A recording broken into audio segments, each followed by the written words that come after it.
The moment I walked into the grand reception hall, a cold, sinking feeling gripped my chest like icy fingers squeezing my heart. The chandeliers sparkled, scattering shards of light across the polished marble floor, the air thick with the scent of roses and jasmine. But nothing in that beauty could hide the storm waiting for me. My eyes immediately found her. Elaine, my sister, leaning against a gilded column, lips curled in that cruel, knowing smirk she always wore when she thought she had power over me. She had been waiting for this day, watching, planning, and the venom in her gaze was unmistakable. My hands shook as memories of every insult, every manipulation, every whispered lie she had spread about me throughout our family flashed in my mind.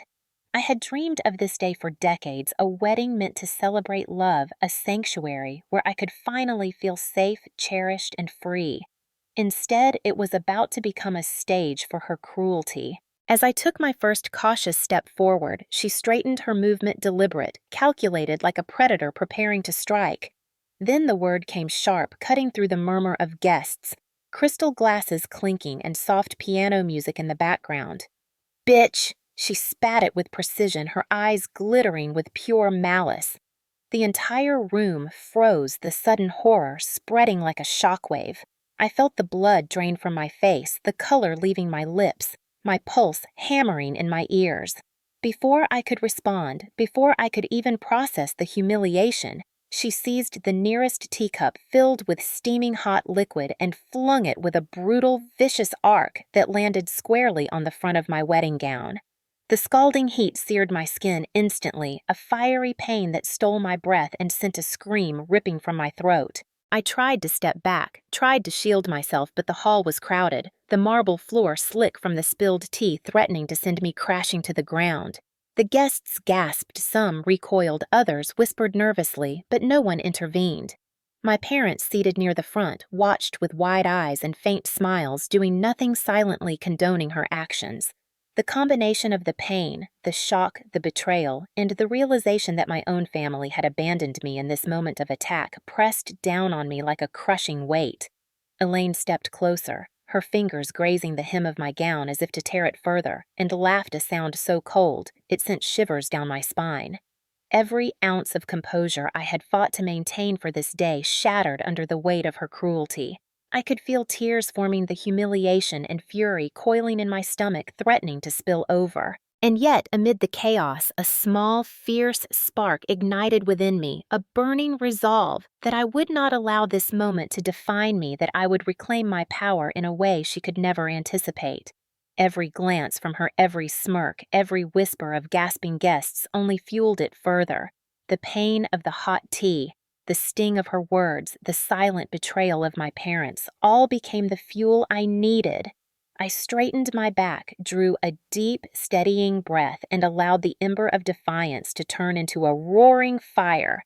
This day, meant to celebrate love and unity, had been hijacked by cruelty and malice. But it would also become the day I began to expose the truth, to show everyone the depths of her envy, her hatred, and the betrayal of the family who should have protected me. I felt the crowd watching, the tension thick in the air, knowing that whatever happened next would be unforgettable. And in that instant, with my heart pounding, my hands trembling, and my dress still wet and scorched, I understood that this moment was no longer just a humiliation, it was the spark that would ignite my ultimate triumph. The reception hall had been transformed into a dreamscape of elegance, but beneath the surface, every detail seemed to mock the tension simmering within me. Long tables draped in ivory linens stretched across the room, adorned with towering centerpieces of white roses and lilies that seemed almost too perfect, too deliberate, like the life my family always wanted me to envy. Crystal glasses reflected the chandeliers overhead, each tiny prism scattering light across polished marble floors that gleamed under the weight of thousands of footsteps.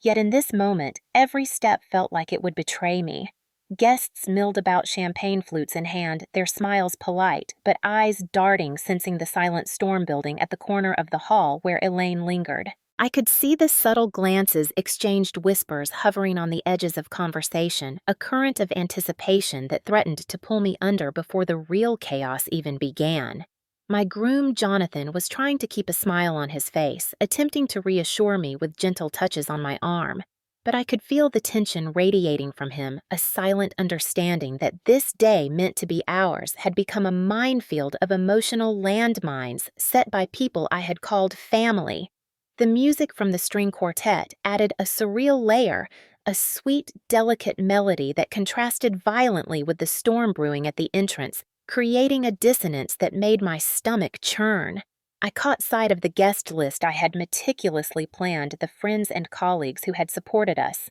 and the shock of how quickly appearances could shift reminded me that control was an illusion, especially with people who thrived on manipulation and malice. Elaine moved deliberately through the crowd, weaving between guests with an ease that was infuriating, her eyes never leaving mine, her smirk widening as though she could already taste the impact of her actions. Each table she passed, each group she brushed past with a calculated glance, seemed to amplify the anticipation. Every eye now split between the grandeur of the hall and the palpable tension radiating from the corner where she stood. I tried to steady my breathing to anchor myself in the purpose of the day, in the vows I had rehearsed 1,000 times, but the oppressive weight of my family's passive observation pressed down on me like a vice. I could feel the energy in the room shift as Elaine approached the head table, every step echoing in my mind, a drumbeat of impending confrontation. The staff moved around us, trays of hors d'oeuvres glinting in the chandelier light, completely unaware or unwilling to intervene further, highlighting the isolation I felt.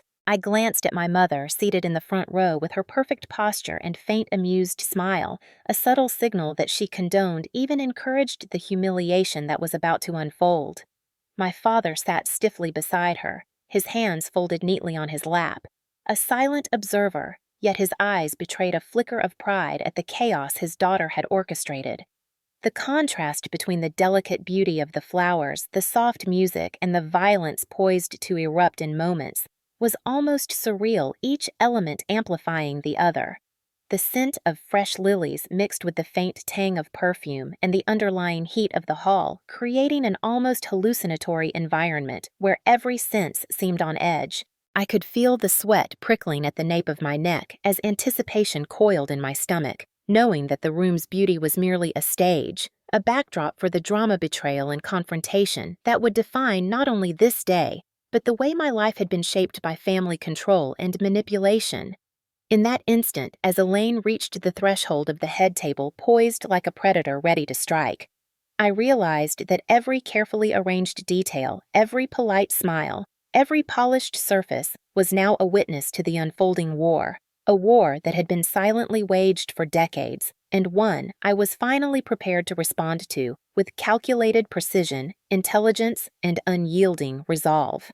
As the minutes ticked by, the air in the hall grew heavier, each heartbeat echoing like a drumbeat in my ears, a relentless reminder that the storm was about to hit, and I could feel it pressing in from every direction. Elaine's gaze never wavered, her eyes locked on mine with a cold, calculating intensity that made my blood run hot and my stomach churn with anxiety and anticipation. She moved closer, slipping between groups of guests with a predator's grace, the faint rustle of her dress whispering through the air as though the room itself was conspiring with her.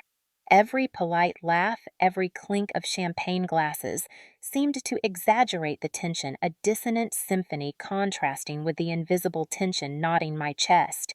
My parents seated at the head table offered no warning, no intervention, their composed faces masking an approval that made my pulse spike in fear and anger. I could feel the collective gaze of the crowd, their eyes flicking between the unfolding tension and the delicate decor, sensing that something monumental, scandalous, and devastating was about to shatter the carefully constructed facade of the celebration. Every instinct screamed at me to brace for impact, to anticipate the cruelty that had been meticulously planned for this very moment. I could see her lips curl, her fingers tightening slightly, as if preparing to strike every detail of her poised malice, magnified by the glittering chandeliers above. I felt a bead of sweat run down my temple, the heat of the hall pressing on me like a physical weight. the smell of flowers and perfume mixing with the faint acrid hint of tension that seemed to rise from the polished marble floor itself. My thoughts raced, flashing through memories of past betrayals, whispered rumors, sabotaged achievements, and quiet moments of ridicule, all orchestrated by her over the years and now converging into this singular, terrifying climax.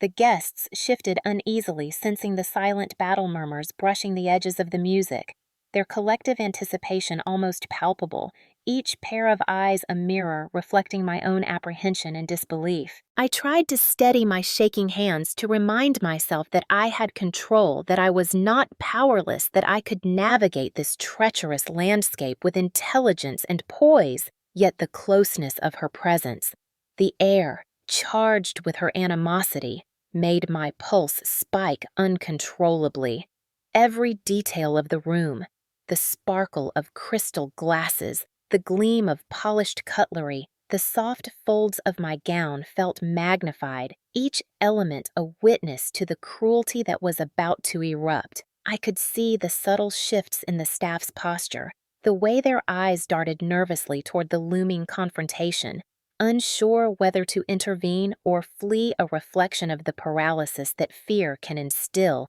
even in those trained to act. And then, just as I began to feel the weight of inevitability pressing down on me, a flicker of defiance surged, a reminder of the ember I had felt earlier, the spark that refused to be extinguished by intimidation, manipulation, or pain. I reminded myself that this was not merely a personal attack, but a public display of controlled jealousy and the toxic patterns that had governed my family for years, and that witnessing it, surviving it, and responding with clarity and cunning was the path to reclaiming my dignity. The tension coiled like a living thing, vibrating through every polished surface, through the carefully arranged flowers, through the gentle strains of the string quartet. Each note a counterpoint to the anticipation. Each heartbeat, a metronome counting down to the moment when the facade would crack, when the malice would strike, and when my own resolve would be tested in front of everyone I knew. I could feel the moment approaching, every second stretching and condensing simultaneously the room, a crucible of elegance and threat, and I understood with unshakable certainty that how I responded in the next instant would define the day my family and the perception of who I was in the eyes of all the guests, and I braced, poised on the edge of fear and fury, ready to confront the storm that Elaine had summoned with years of calculated cruelty. The moment arrived with brutal, almost cinematic clarity, as though the air itself had condensed into a single pulse of impending disaster. Elaine's eyes locked onto mine, with a predator's precision, and in that instant, every polite smile, every soft note from the string quartet, every flicker of candlelight seemed to vanish, replaced by the singular focus of her cruelty. She seized the nearest cup of steaming tea, her fingers wrapping around the porcelain with a strength and determination that made my stomach twist, and in a swift, fluid motion, she hurled it directly at me. Time seemed to dilate every microsecond, stretching as I saw the cup spin through the air, the amber liquid forming a glowing arc that reflected the chandeliers above, glinting like molten metal. I barely had time to register the scream that rose from my throat before the scalding liquid slammed against the front of my gown and seared into my skin. Pain erupted instantly, a firestorm that stole my breath and made my knees buckle, and I could feel the heat scorching through the layers of fabric, leaving a trail of agony that radiated from my chest down to my stomach. The guests gasped in horror, a wave of murmurs and shocked exclamations washing over the hall, but the sheer intensity of the attack left everyone frozen, unable to act, suspended in a collective gasp of disbelief. I staggered back, my hands instinctively pressing against my chest to shield myself, but the heat had already branded my skin, and I could feel the sting lingering, a cruel reminder of the intent behind Elaine's actions. My parents, seated at the head table, remained immobile, their expressions betraying not concern, but a faint, approving smile, as though this public humiliation were some sort of twisted entertainment for them. Elaine stepped closer, her smirk widening, reveling in the chaos, the gasps, the whispered incredulity of our friends and relatives, and I could feel the eyes of every guest burning into me, some with sympathy, others with morbid curiosity, none intervening fast enough to prevent further harm. My mind raced, processing the pain, the betrayal, the audacity of her attack, and yet amid the burning heat and the sting of humiliation, I felt a spark of clarity ignite. This was no longer merely an assault. It was a declaration of control, a deliberate act meant to dominate, degrade, and shame me in front of everyone I had invited to witness my happiness. But I would not allow her to succeed. I straightened, drawing in a shaky but determined breath, the pain screaming through my body, the heat still radiating across my chest, and I let that searing agony sharpen my focus rather than dull it.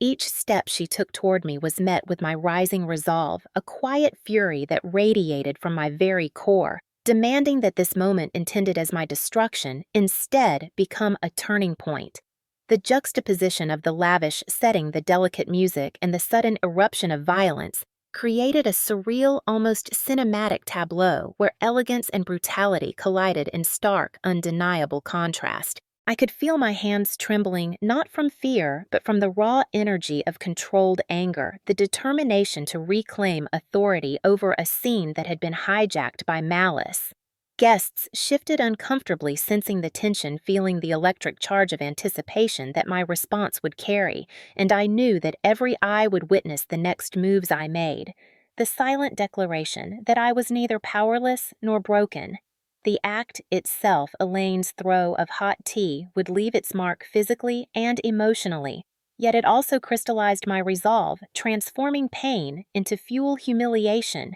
into strategy and shock, into the first spark of public retribution that would reverberate far beyond the gilded walls of the reception hall, shaping the narrative of control, vengeance, and triumph that I intended to write in the moments to come. The room erupted into chaos immediately after the tea struck, a sudden cacophony of gasps, shrieks, and hurried footsteps that made my head spin, the sound almost deafening against the fading strains of the string quartet. My gown clung to my skin where the liquid had burned through the shock, sending a jolt of pain that ricocheted through every nerve. Yet my mind raced faster than the fire consuming my chest. Guests recoiled, some instinctively, reaching for their phones, others stepping back in horror, creating a jagged perimeter around me, but none moved quickly enough to shield me from the reality of what had just happened. Elaine stood frozen for a heartbeat, savoring the destruction, her eyes glinting with triumph and cruel satisfaction, and I could see in her posture the smug confidence of someone who believed herself untouchable. My parents did not move, did not call for help, their composed expressions betraying a calm cruelty that made my stomach churn. They had become accomplices in this public assault, witnesses who silently approved of the humiliation, turning what should have been a celebration into a theater of malice.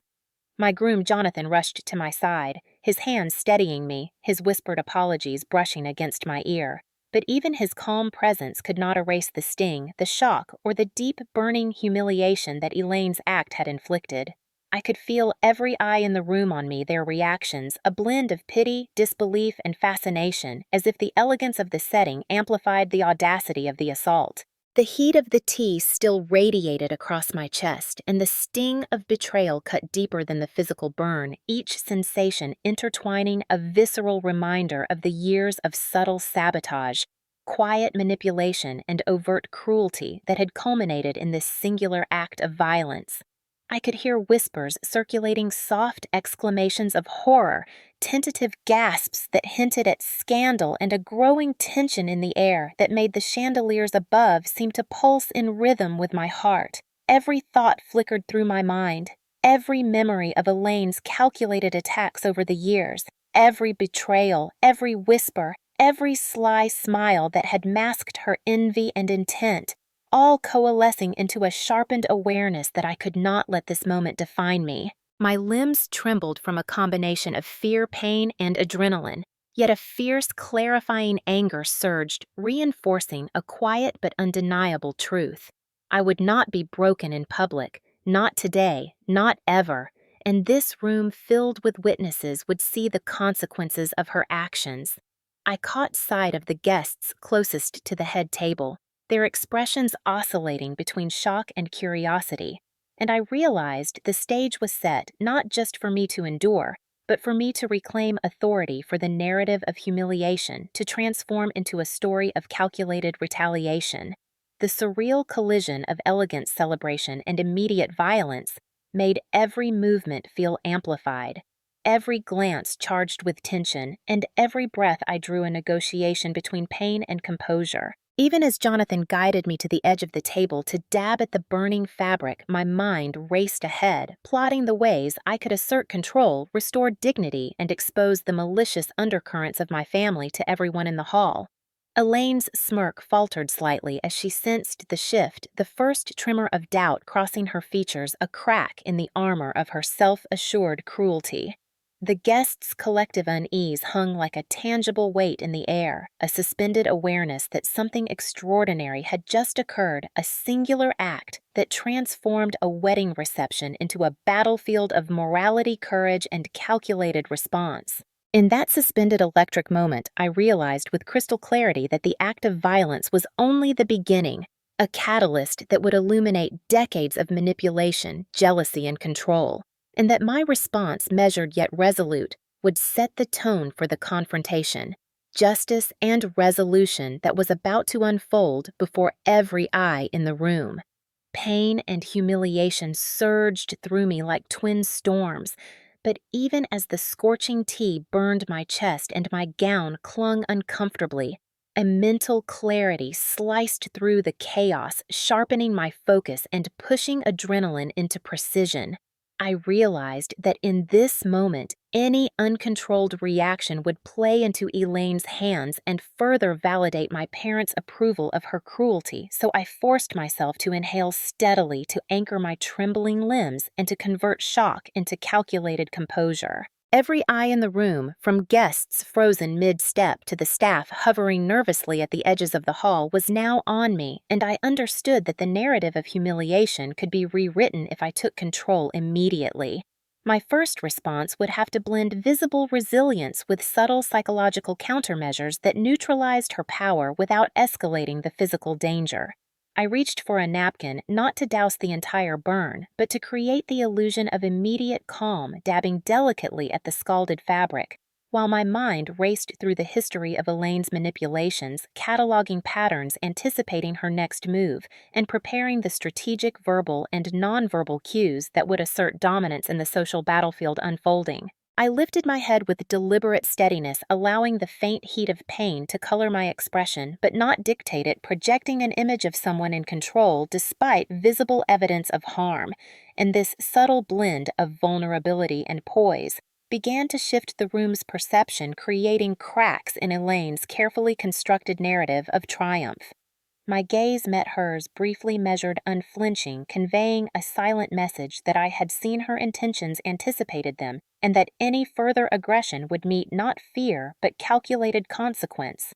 The momentary pause in her posture betrayed recognition that I was not merely a passive victim, and the subtlest tilt of her smirk faltered, revealing the first tremor of doubt. I allowed myself a slow, deliberate scan of the room, taking in the whispers, the shifting postures of friends, family, and guests, and internalizing the ambient tension. I knew I had seconds, perhaps less, to establish social dominance and reclaim the moral high ground before the emotional shock of the attack could destabilize me or allow Elaine to redirect attention back to my supposed weakness. I spoke softly at first, modulating my tone to convey calm authority rather than indignation, acknowledging the situation without dramatizing it, letting each carefully chosen word ripple through the audience like a controlled strike. And in doing so, I subtly framed Elaine's actions as socially unacceptable, her cruelty exposed in plain view without my having to raise my voice or physically retaliate. Simultaneously, I adjusted my posture, straightening my spine, subtly opening my stance to project confidence, turning the room's attention from the sensationalism of pain to the presence of self-possession, allowing the guests to witness not just the immediate violence, but the intellectual and emotional resilience that would define my response. My hands, still tingling from the scald, moved with precision, organizing the immediate chaos around me, requesting discreet assistance from the staff for ice and water, while verbally acknowledging their support with calm authority, reinforcing a perception of competent, composed management of a crisis that could have spiraled uncontrollably. In these minutes, brief yet eternally significant, I converted a moment of physical and emotional attack into an opening for social and strategic advantage, asserting dominance through measured reactions, subtle psychological cues, and deliberate composure. And in doing so, I transformed Elaine's spectacle of cruelty into a crucible that would soon expose her patterns, her arrogance, and ultimately set the stage for a public reckoning that would recalibrate power in the room, solidifying my own authority and marking the first step in reclaiming not just dignity but social control over a family's toxic theater. I could feel the collective attention of every guest in the hall, the way their eyes darted between me and Elaine, suspended in a moment that had transformed a celebration into a spectacle of social judgment, and I realized that the most potent weapon I had was not anger or retaliation by force, but the power of perception, the ability to turn the public eye into an ally for my vindication. Slowly, deliberately, I straightened my posture, letting the burn of the tea and the sting of humiliation fuel a cold, controlled fury that radiated through every gesture, every glance, every carefully modulated word. I allowed my gaze to sweep across the room, capturing faces of relatives, friends, and distant colleagues who had come expecting a harmonious event. And then I spoke softly at first, the words carrying a weight that belied their gentle tone, revealing the pattern of manipulation and envy that Elaine had woven for years, describing acts of sabotage, whispered lies, and petty cruelties in such a precise and articulate manner that each guest could see the contrast between my composure and her brazen aggression. The whispers began immediately rippling through the audience like the first tremors of a quake, as the room collectively digested the fact that this assault was not an isolated incident, but the culmination of long-standing calculated cruelty. I punctuated my narrative with small gestures, allowing subtle glances at the staff and strategic mentions of their observations to reinforce credibility, to show that this was not hearsay but verified witnessed behavior, and I watched as the smug smirk on Elaine's face faltered, replaced by a thin veneer of panic. An instinctive recognition that her carefully constructed facade was cracking in real time. My parents, seated at the head table, suddenly found themselves caught between admiration for my resilience and a silent acknowledgement that their passive complicity could no longer shield their daughter from scrutiny, and I allowed a measured pause, letting the room absorb the tension, the injustice, and the emerging narrative of my authority, reclaiming space within the social hierarchy. I could see the subtle shift in body language around me, friends inching closer, whispering supportive comments, some even nodding as though validating the account I presented, and the cumulative effect was immediate. Elaine's power, once magnified by the drama of the hot tea attack, was now deflating in real time. Each word I had spoken, each carefully calibrated movement, each subtle hint at witnesses and corroboration acting as a social scalpel, cutting through her bravado with precision. The whispers turned into murmurs of disbelief, some guests openly exchanging glances, and I could sense that the spectacle had reversed. Where she had sought to dominate and humiliate me, she now faced a room that recognized her malice and questioned her integrity, all orchestrated without raising my voice beyond the level of calm authority. I allowed my expression to convey quiet satisfaction, not gloating, but an unmistakable signal that the narrative had shifted, that I had transformed the attempted public humiliation into a public unmasking, a spectacle where the aggressor was now under scrutiny, and the victim had seized control of perception, dictating the moral and social framing of the incident. Each word, each gesture, each pause was deliberate, turning the tables with precision,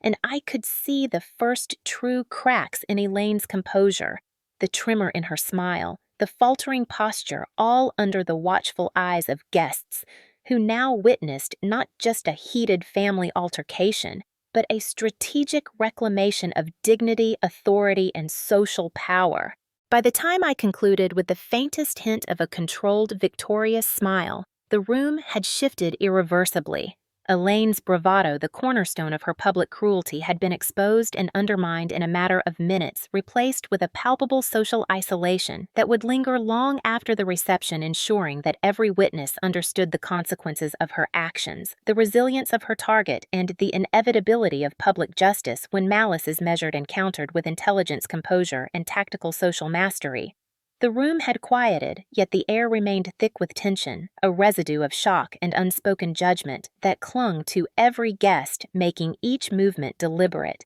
each whispered exchange loaded with new understanding, and I realized that the events of the past few minutes had irrevocably shifted not just perception, but the invisible hierarchies of family dynamics. Elaine sat stiffly, her earlier confidence evaporated, her fingers fidgeting with the edge of her napkin as though grasping for a lifeline that no longer existed, while my parents' faces betrayed the first cracks in their composed cruelty. The realization that their passive complicity had failed to shield their favored child from public scrutiny left a subtle but undeniable ripple of unease across the table. My mind cataloged every subtle change, every micro-expression as if mapping the terrain for the next phase of confrontation, noting the tension in my mother's jaw, the twitch of my father's brow, the tightness in Elaine's shoulders, each signal a testament to the fragility of control they had so long assumed over me and over the narrative of our family. I could sense the whispers growing low and deliberate conversations that had shifted from speculation to judgment, and the realization hit me. The room had become a mirror, reflecting the consequences of unchecked cruelty, and the social power that had been wielded against me so brazenly was now fractured, leaving Elaine exposed and my parents forced into defensive recalibration. The psychological fallout extended beyond immediate embarrassment. I could feel it in the lingering hesitations of relatives who had once aligned with Elaine's subtle manipulations, now questioning loyalties, wondering what truths had gone unnoticed, and recognizing the vulnerability of the facade that had maintained a veneer of family harmony. The air was electric with a new hierarchy, one in which my composure, resilience, and strategic articulation had asserted dominance not through aggression, but through the undeniable authority of control, observation, and moral clarity, creating a stark contrast to Elaine's overplayed bravado and my parents' complicity. Every glance exchanged between the guests and my family members reinforced this shift, each silent acknowledgement a subtle victory that compounded in significance, making it clear that the social narrative had been redirected, the public witness now serving as an amplifier for accountability, and that Elaine's prior sense of invulnerability had been irrevocably compromised.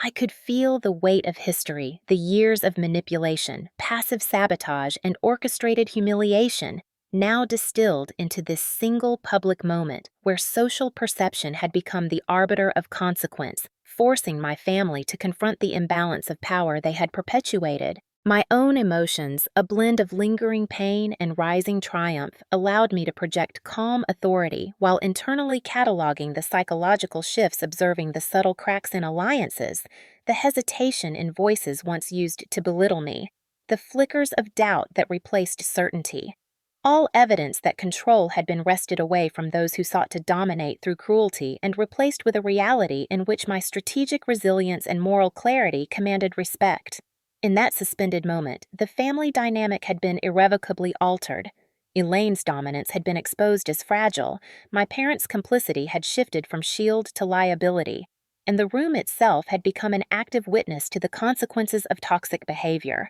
A living record of humiliation transformed into empowerment, an undeniable shift in authority that would linger long after the final toasts were made. Every heartbeat, every glance, every whisper reinforced the truth. Manipulation and cruelty carried consequences, and in this carefully navigated moment of psychological strategy, I had claimed not just dignity, but a lasting recalibration of family dynamics, where power, perception, and morality intersected, leaving no room for pretense or unchallenged aggression. As the reception continued with a tense, almost electric undertone, I retreated briefly to the edge of the room, not out of fear, but to allow space for deliberate mental preparation. understanding that the next move had to be executed with precision and absolute control to achieve maximum impact. I could feel the residual burn of the hot tea across my chest and the adrenaline still coursing through my veins, sharpening focus,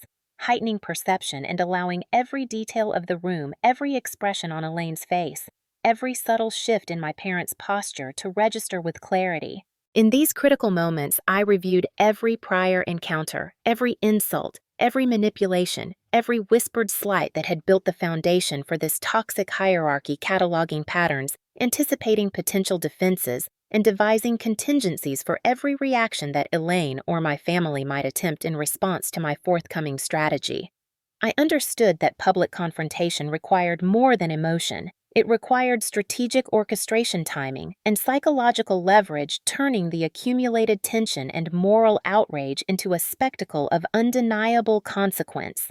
I began mentally mapping the guest list, identifying allies who could support my narrative without being obvious, noting those whose casual observations or private remarks could be amplified subtly to enhance credibility, and recognizing that the social network of witnesses itself would serve as a tool in executing the final confrontation. Every detail mattered: the positioning of the tables, the proximity of Elaine to her allies, the attention of my parents, the natural pauses in the celebratory chatter, all elements that could be leveraged to create a precise, controlled public revelation that would dismantle her credibility and shift perception decisively. I rehearsed the verbal sequence internally, choosing words that conveyed calm authority, undeniable clarity, and strategic accusation without descending into uncontrolled rage. Understanding that measured articulation would allow me to claim moral high ground, leaving no room for rebuttal or distraction. Simultaneously, I prepared nonverbal cues, deliberate gestures, controlled movement,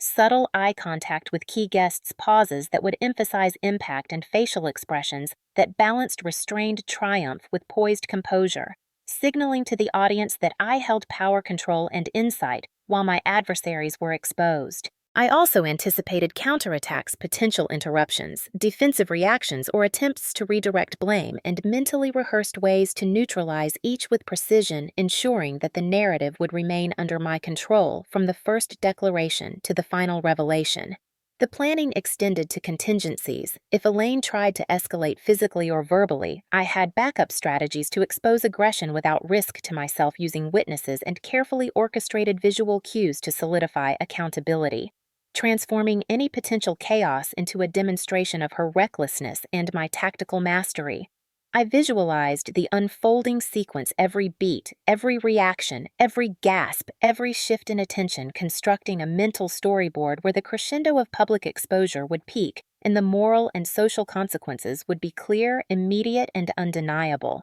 leaving no room for doubt or misinterpretation. By the time I concluded this mental orchestration, I had transformed what had begun as an attack into an opportunity for absolute control, turning humiliation into a platform for strategic dominance, and ensuring that when the moment arrived, every element, the timing, the words, the gestures, the witnesses would align perfectly to execute a confrontation that was not reactive but proactive, calculated, and devastating in its clarity and impact, guaranteeing that the consequences for Elaine and the complicit parents would be immediate, undeniable, and irreversible. The moment arrived with a tension that seemed to vibrate in the air, a tangible pulse that held the entire room in suspended disbelief, and I stepped forward with deliberate calm. Every movement measured, eyes locking on Elaine as she froze mid-smile, realizing the full weight of what was about to unfold, while the guests instinctively leaned in, drawn to the unfolding spectacle, sensing that they were about to witness more than family drama. They were witnessing the culmination of years of manipulation, cruelty, and unspoken torment, finally reaching a public, irrevocable reckoning. I began speaking, voice steady, commanding, carrying the weight of lived experience, detailing in precise terms the history of her actions, her calculated jealousy, the orchestrated humiliations, and the small, persistent cruelties that had accumulated into the hot tea incident that now symbolized her audacity, and each word struck with surgical precision, cutting through the veneer of familial normalcy and exposing the raw truth beneath.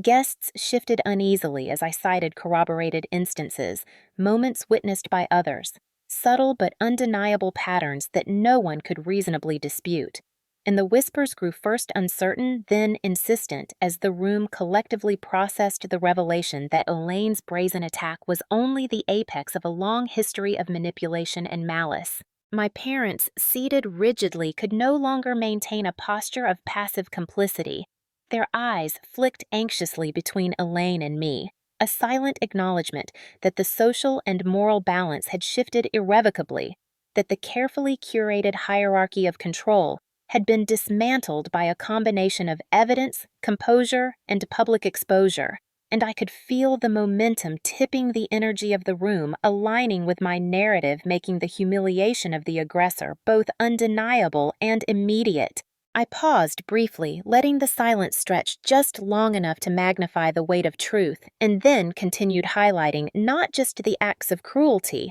but the courage it had taken to endure them silently to survive and to transform personal suffering into a statement of power and integrity. And with each sentence, Elaine's confidence faltered further. The tightness in her jaw, the fleeting desperation in her eyes, the subtle tremor in her hands, all betraying the collapse of her constructed persona. I allowed key witnesses to interject with corroborating comments, seamlessly integrated into the flow, amplifying credibility and creating a ripple effect of social verification that reinforced every assertion I made, leaving no room for rebuttal or deflection, and I could see Elaine's attempt to speak falter, her voice caught between instinctive denial and the weight of overwhelming evidence. By the final declaration, the room was wholly aligned with the undeniable truth. Elaine stood exposed, socially isolated. The contrast between her aggression and my controlled authority rendered stark and unassailable, while the guests absorbed the full arc of narrative witnessing not just a confrontation, but the triumph of calculated resilience over sustained malice. The climax was both public and irrevocable. Elaine's social credibility shattered in real time, her attempts to manipulate perception utterly defeated, and the moral authority that I had reclaimed resonated throughout the room, altering not only how family members perceived each other, but how they would engage in future interactions, the incident establishing a permanent recalibration of power, respect, and accountability within the family. In the immediate aftermath, the collective gaze remained on Elaine, her previous dominance replaced with visible discomfort and social estrangement, while my posture, calm and dignified, signaled both victory and mastery, demonstrating that patience, strategy, and evidence-based confrontation could transform humiliation into empowerment, cruelty into accountability, and personal suffering into public vindication, ensuring that the consequences of toxic behavior were not abstract but immediate, visible, and irreversible. The air remained charged with residual tension, a weight that seemed to press down on every guest as the first reactions rippled outward. Subtle yet unmistakable, the collective consciousness of the room processing the unprecedented public reckoning they had just witnessed, and I watched with quiet satisfaction as Elaine's earlier arrogance had evaporated, replaced by a visible tremor of fear and humiliation that spread across her features. The confidence she had relied upon for years now shattered her allies, shifting uneasily in their seats, whispering to one another with a mixture of doubt and incredulity, no longer certain which side of morality they should align with. My parents, too, had shifted from rigid composure to hesitant awareness, the arrogance that had long accompanied their passive complicity eroded by the undeniable clarity of what had occurred, their attempts at subtle intervention failing to reverse the momentum of public perception, leaving them momentarily powerless witnesses to the social accountability they had ignored or enabled for so long. And I could see the weight of realization settle in their eyes, the understanding that the family hierarchy they had cultivated through manipulation, control, and favoritism had been irrevocably disrupted. Guests began to murmur openly, discussing the events with a mix of shock, admiration, and social alignment, their conversations amplifying the exposure, ensuring that Elaine's actions were now part of the shared narrative, a public record of recklessness, malice, and misjudgment, and the social consequences unfolded in real time. Friends and relatives who had previously been silent observers now spoke in support of me, validating my account. reinforcing the perception of moral authority and further isolating Elaine as her credibility crumbled. The dynamics shifted with every glance, every whispered acknowledgement, and the room seemed to collectively recognize a new order, one in which deception and aggression carried immediate repercussions and the social ledger of trust, respect, and authority was recalibrated, favoring integrity, strategy, and resilience. Elaine's attempts at explanation, half-hearted apologies, or defensive gestures were met with skepticism, subdued laughter, or outright silence, a stark contrast to the previous climate where her manipulations had gone unchecked, and I could sense the irreversible damage to her social standing, the immediacy of accountability leaving no room for her to regain composure or influence in the short term. My parents, grappling with both embarrassment and awareness of their failure to protect moral balance, remained visibly constrained, their previous attempts at control nullified by the evidence of their complicity and the decisiveness of the confrontation and the subtle acknowledgement of their error communicated without words that the family's power dynamics had been permanently altered. I noted each reaction with precise awareness, understanding that the consequences extended beyond the immediate discomfort, the shift in perception, the validation of my experiences, the redistribution of social authority, and the reinforcement of ethical boundaries had established a new paradigm for family interactions, ensuring that aggression and favoritism could no longer operate with impunity. As the reception resumed with attention-filled normalcy, the room had absorbed the full implications of the public exposure. The whispers of caution, admiration, and solidarity weaving together into an unmistakable pattern of social consequence, a living testament to the power of strategic confrontation, moral clarity, and public accountability. And I felt the culmination of years of restraint and resilience crystallize into a singular moment of triumph. The immediate consequences were visible, undeniable, and irreversible, marking the effective conclusion of this chapter in which cruelty, manipulation, and unchecked authority had been met with decisive, calculated, and publicly witnessed justice. Weeks and months passed after the wedding reception, yet the echoes of that climactic confrontation continued to reverberate through my family and social circles, a persistent reminder of both the consequences of malice and the power of measured strategic action, and I found myself reflecting deeply on the lessons embedded within every reaction, every shifted glance, and every whispered acknowledgement that had followed the event. It became clear that the immediate humiliation of Elaine and the public recalibration of authority were only the beginning, the first tangible signs of a broader, lasting transformation in how relationships, respect, and accountability would be navigated within this toxic familial framework. In the aftermath, Elaine's previously unchallenged influence dissipated steadily as social networks aligned with the truth I had established, the trust she had manipulated and exploited no longer accessible. And every attempt she made to assert dominance or control was met with skepticism, distancing, or overt rejection, reinforcing the permanence of the consequences she had incurred, and providing a constant living demonstration of how calculated exposure and strategic confrontation could neutralize even the most entrenched patterns of abuse. My parents, meanwhile, were compelled to confront their own complicity in perpetuating a climate of favoritism, cruelty, and passive encouragement of manipulative behaviors.